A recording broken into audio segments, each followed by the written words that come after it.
ഇന്ത്യയുടെ ദേശീയ പതാകയിലെയും ഹൈന്ദവ സംസ്കാരത്തിലെയും ബി.ജെ.പിയുടെ മുഖമുദ്രയായ കാവി നിറം അതിർത്തികൾ താണ്ടി ഇസ്രയേലിലും ശ്രദ്ധാകേന്ദ്രമാകുന്നു. ഇന്ത്യൻ പ്രധാനമന്ത്രി നരേന്ദ്രമോദിയും ഇസ്രായേൽ പ്രധാനമന്ത്രി ബെഞ്ചമിൻ നെതന്യാഹുവും തമ്മിലുള്ള ഊഷ്മളമായ സൗഹൃദത്തിന്റെ പുത്തൻ വീഡിയോ ആണ് ഇപ്പോൾ സമൂഹ മാധ്യമങ്ങളിൽ വൈറലാകുന്നത്.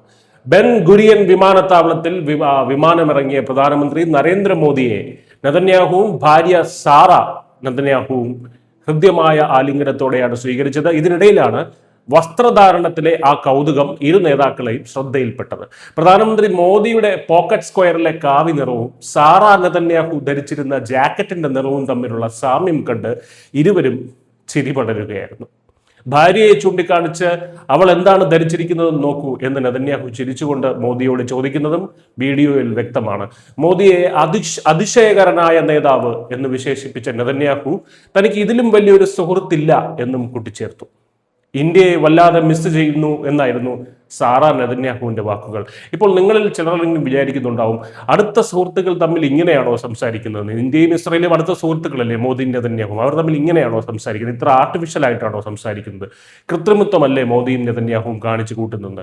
ഒന്നോർക്കണം, ഇവർ രണ്ട് രാഷ്ട്രങ്ങളുടെ തലവന്മാരാണ്. അതുകൊണ്ട് ഇവരുടെ സൗഹൃദം ആ രാഷ്ട്രങ്ങളുടെയും സൗഹൃദമായി മാറുന്നതാണ്. അതുകൊണ്ട് നമ്മളൊക്കെ നമ്മുടെ സുഹൃത്തുക്കളെ കാണുമ്പോൾ പറയുന്നത് പോലെ അളിയ അത് ചത്തില്ലേ, നിനക്ക് സുഖം തന്നെയടേ എന്നൊന്നുമല്ല അവർ തമ്മിൽ പറയുന്നത് എന്ന് മനസ്സിലാക്കുക.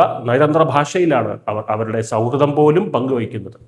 സ്വന്തം മാതൃഭാഷയിൽ പോലും സൗഹൃദം നേരെ ചൊവ്വെ പങ്കുവയ്ക്കാൻ അറിയാത്ത, എതിരഭിപ്രായമുള്ളവനോട് സൗഹാർദ്ദപരമായി ഒരു സംവാദം നടത്താൻ അറിയാത്ത ചില ഏറാൻ മൂടികൾക്ക് അത് പറഞ്ഞാൽ ഒട്ടും തന്നെ മനസ്സിലാകില്ല. എന്തായാലും 2017 ചരിത്രപ്രധാനമായ യാത്രയ്ക്ക് ശേഷം പ്രധാനമന്ത്രി മോദിയുടെ ഇസ്രയേലിലേക്കുള്ള രണ്ടാമത്തെ സന്ദർശനമാണിത്. ലോകരാജ്യങ്ങൾക്കിടയിൽ ഇന്ത്യയുടെയും മോദിയുടെയും വർദ്ധിച്ചു വരുന്ന സ്വാധീനത്തിന്റെയും സ്വീകാര്യതയുടെയും തെളിവ് കൂടിയാണ് ഇസ്രായേൽ നൽകുന്ന ഈ ഒരു വലിയ വരവേൽപ്പ് എന്ന് തന്നെ പറയാം. പ്രതിരോധം, സാങ്കേതിക വിദ്യ, ആർട്ടിഫിഷ്യൽ ഇന്റലിജൻസ്, കൃഷി എന്നീ സുപ്രധാന മേഖലകളിൽ ഇരു രാജ്യങ്ങളും തമ്മിലുള്ള ബന്ധം കൂടുതൽ ശക്തമാക്കാൻ ഈ സന്ദർശനം വഴിയൊരുക്കും. വെറുമൊരു ഔദ്യോഗിക സന്ദർശനം എന്നതിലുപരി ഇന്ത്യ ഇസ്രായേൽ നയതന്ത്ര ബന്ധത്തിന്റെ സുവർണ കാലഘട്ടത്തെയാണ് ഈ കൂടിക്കാഴ്ച അടയാളപ്പെടുത്തുന്നത്.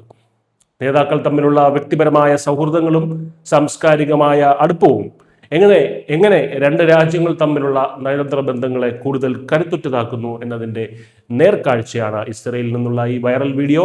എന്തായാലും ഇന്ത്യയിലെ മോദി വിരുദ്ധരിൽ ഏറിയ പങ്കും നെതന്യാഹു വിരുദ്ധരുമാണ്. അവർക്ക് ഇതെല്ലാം സഹിക്കാനുള്ള ത്രാണി നൽകണേ എന്ന് മാത്രം പരമകാരുണ്യവാനായ തമ്പുരാനോട് പ്രാർത്ഥിക്കുന്നു. News desk news India Malayalam.